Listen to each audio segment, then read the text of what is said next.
Zohreh Sadeghi est une femme qui avait réussi dans son domaine. Elle était à l'origine de plusieurs podcasts à succès qui ont malheureusement attiré l'attention malsaine d'un fan déséquilibré. Cet harcèlement a duré près d'un an jusqu'à ce que cela se termine de la pire des manières. Aujourd'hui, on va se rendre dans la ville de Redmond qui se trouve à proximité de Seattle dans l'État de Washington. Aux premières heures matinales du vendredi 10 mars 2020, un appel arrive au service de police de Redmond. Il est passé dans un quartier assez chic et reconnu, c'est d'ailleurs dans ce secteur où l'on retrouve le siège social de Microsoft. L'appel d'urgence provenait d'une maison qui valait $1,5 million. Il a été passé à la police à 1h45 du matin. Une femme qui se trouve être la mère de la victime venait de fuir la maison où elle avait été réveillée en pleine nuit. Elle a couru en direction de la maison d'un voisin pour rappeler la police afin de leur faire savoir que quelqu'un venait d'entrer par effraction dans le domicile et qui était toujours là au moment de l'appel. Elle poursuit en disant qu'elle avait fui après avoir entendu des coups de feu. Le département de police de Redmond n'était qu'à 3 minutes de la maison, ils sont donc arrivés rapidement sur les lieux. À leur arrivée, la police remarque qu'une foule constituée de voisins avait commencé à se rassembler. Paradoxalement, alors qu'il y avait du bruit à l'extérieur de la maison en elle-même semblait sombre et étrangement calme. Partant du principe qu'il y avait toujours un tireur dans la maison, plusieurs officiers s'étaient rassemblés à l'extérieur, ils ont sorti leurs armes de poing et ont ensuite commencé à progresser dans la maison en annonçant leur présence et en faisant des sommations afin que le tireur qui se trouvait à l'intérieur de la maison puisse se rendre. Une fois à l'intérieur de la maison, les policiers ont trouvé des corps, actant ainsi la fin tragique et terrible d'une histoire qui avait duré depuis près d'un an. En effet, il y a maintenant plusieurs mois que les victimes avaient signalé qu'une personne les harcelait, qu'elle passait son temps à les observer à travers les fenêtres, qu'elle toquait régulièrement à la porte et qu'elle allait même beaucoup plus loin car elle les suivait aussi bien dans leur trajet à proximité mais également lors de leur voyage alors qu'ils parcouraient toute l'Amérique. Cette nuit met un clap de fin à cette histoire lorsque cet harceleur a finalement réussi par pénétrer à l'intérieur de la maison.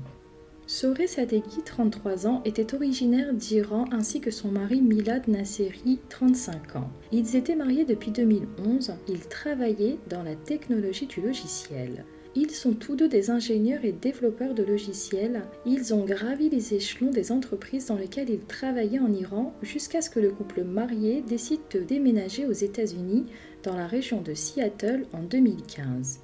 Milad a travaillé pour Google et plus récemment en tant qu'ingénieur logiciel principal pour Amazon à Redmond, à Washington. Son épouse Zohreh a obtenu son doctorat à l'université de Washington, puis a occupé un poste d'ingénieur logiciel pour une société de prêts hypothécaires. Tous deux étaient des professionnels reconnus et cette reconnaissance leur a permis de travailler à travers le monde. La maison qu'ils occupaient était un bel endroit assez coûteux, mais leur réussite professionnelle et leurs postes respectifs pour de grandes sociétés leur permettaient de se payer ce cadre de vie. Le jeune couple était épanoui et tout leur souriait. Pour mettre à l'abri sa maman, Zohreh l'avait fait venir d'Iran aux États-Unis où elle a emménagé avec eux. Ils cohabitaient tous dans cette grande demeure depuis maintenant quelques années. C'est alors que les ennuis ont commencé. Zohreh a commencé à réaliser des podcasts en persan et des streams pour les gens de sa communauté. Dans ces podcasts, elle expliquait aux gens comment trouver un emploi dans l'industrie de la technologie et du logiciel. Le podcast était spécifiquement destiné aux Iraniens, pays d'où elle provenait et où elle avait été témoin de dérives. C'est cohérent. Elle travaillait dans l'industrie, son mari et elle, ils occupaient une place assez importante dans des sociétés réputées comme Google et Amazon. Elle communiquait toutes les astuces à faire pour y arriver également et atteindre l'American Dream. Parmi ses followers, il semblait qu'une personne mal intentionnée ait entendu son podcast depuis l'application Clubhouse. Clubhouse est une application assez nouvelle qui n'est en place que depuis 2020. Les auditeurs sont invités à rejoindre une genre de salle virtuelle où on parle de différents sujets.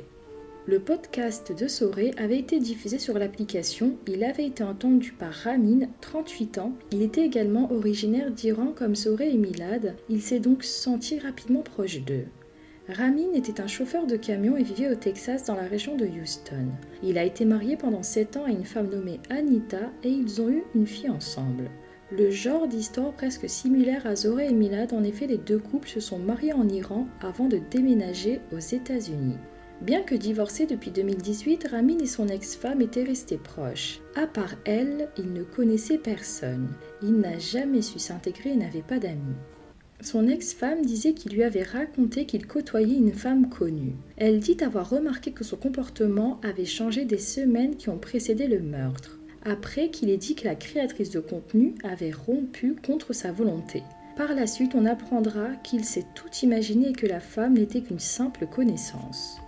Ramin était en réalité très solitaire à cause de sa profession. Il passait son temps sur la route. Pour tromper l'ennui, il passait ses longs trajets sur la route à écouter les podcasts. Lorsqu'il est tombé sur celui de Zoreh qu'il aimait écouter car elle parlait le perse, sa langue maternelle.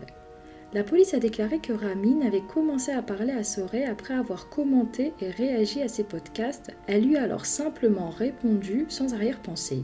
Il a mal interprété les choses et est tombé amoureux d'elle. De par ses réponses et ses retours, elle a ressenti un malaise et a vu que les choses commençaient à déraper. Il avait un comportement obsessionnel vis-à-vis d'elle et l'a harcelée. Elle a alors averti son mari après avoir reçu des messages, des appels, des cadeaux. Il a réussi à trouver ses coordonnées postales et téléphoniques et a commencé à se déplacer et à toquer à la porte de son domicile lorsqu'il la savait seule. Une fois, alors qu'elle était en voyage d'affaires à Denver, il l'a suivie et l'a appelée près de 100 fois en une seule journée. Zoreh a commencé à craindre pour sa sécurité et a décidé d'aviser la police en décembre. Elle a déposé et obtenu une ordonnance d'éloignement et Ramin a reçu un avertissement de la police en janvier. Voyant qu'il était toujours aussi oppressant, elle a renouvelé la demande de protection auprès de la police contre lui en mars. Mais les policiers n'ont pas réussi à lui remettre la décision car ils n'ont jamais pu le localiser. En effet, en raison de sa profession de chauffeur de camion, il se déplaçait beaucoup.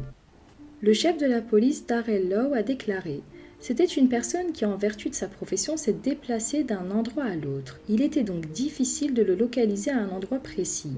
Ce n'était pas comme s'il était sédentaire et que nous avions une adresse fixe où nous pouvions soit faire de la surveillance, soit le trouver ou lui remettre la mesure d'éloignement. » Dans l'ordonnance de protection, Zoreh a exprimé sa crainte pour elle-même et ses proches au sujet de comportements obsessionnels de Ramin. Elle a mentionné dans le document qu'il lui avait dit qu'il avait des antécédents de violence domestique envers son ex-femme et qu'il ne craignait pas d'enfreindre la loi.